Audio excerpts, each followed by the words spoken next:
Alors, on entend les parents qui disent les classes dédoublées, c'est mieux pour les enfants. Est-ce que c'est un avis que vous partagez les uns les autres, Anne-Laure Blin, par exemple?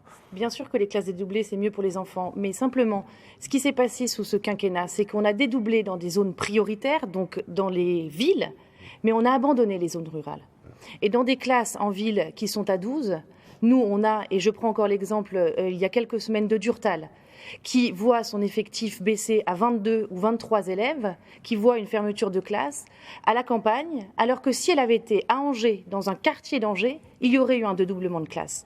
Donc aujourd'hui, il y a une vraie inégalité, une couverture territoriale inégale de faire un tour et de un oubli table des zones sur cette rurales. question. Céline L'Huillier, les classes dédoublées, vous êtes pour? De toute façon, effectivement, ça n'a pas pu se faire partout parce que ça s'est fait à moyens constants. Donc c'est-à-dire qu'ils ont pu dédoubler dans certains coins, donc ce qu'ils ont pris d'un côté, ils l'ont mis dans l'autre.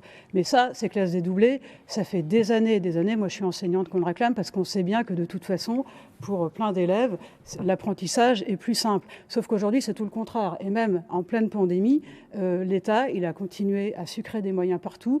Et dans l'éducation nationale, comme dans la santé, eh ben ça explose. Ça explose de partout. Parce qu'il manque de profs, il manque de surveillants, donc il manque d'infirmières. Plus de moyens pour l'éducation nationale. Bernard Laondès, plus sur de les moyens, classes mais ça veut dire quand même...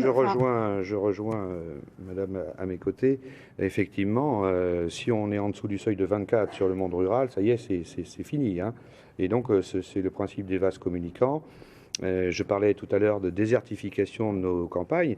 Je vais parler de la santé, du pouvoir d'achat. Mais donc, ça, l'éducation, c'est exactement la même chose. Où voulez-vous aujourd'hui qu'un couple, un jeune couple, s'il n'a pas l'offre de soins, s'il n'a pas l'offre éducative, il faut un médecin et un pas les enseignant moyens de se déplacer, en zone rurale. On vous a bien entendu. Tassadou Tamgar, s'il vous plaît, un mot sur les classes dédoublées. Alors, sur les classes dédoublées, donc nous sommes bien sûr pour une diminution des effectifs par classe. On voudrait arriver à la moyenne européenne qui est de 19 élèves par classe et 15 élèves dans les lycées professionnels.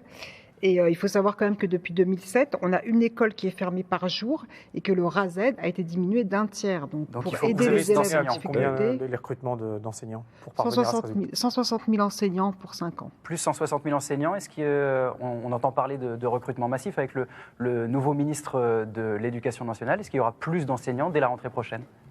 L'école va mal. On souhaite réformer en profondeur l'école en partenariat. Vous avez dit l'avoir fait durant ce quinquennat. Avec les enseignants, les familles ainsi que les élus locaux. C'est une de nos priorités. Le dédoublement des classes, c'est une formidable mesure, cela a été dit. La limitation du nombre de... À 24 élèves, effectivement, elle est inégale puisque la France est diverse. La limitation à 24 élèves par classe, le nombre d'élèves moyens en Maine-et-Loire, c'est 22,8 élèves.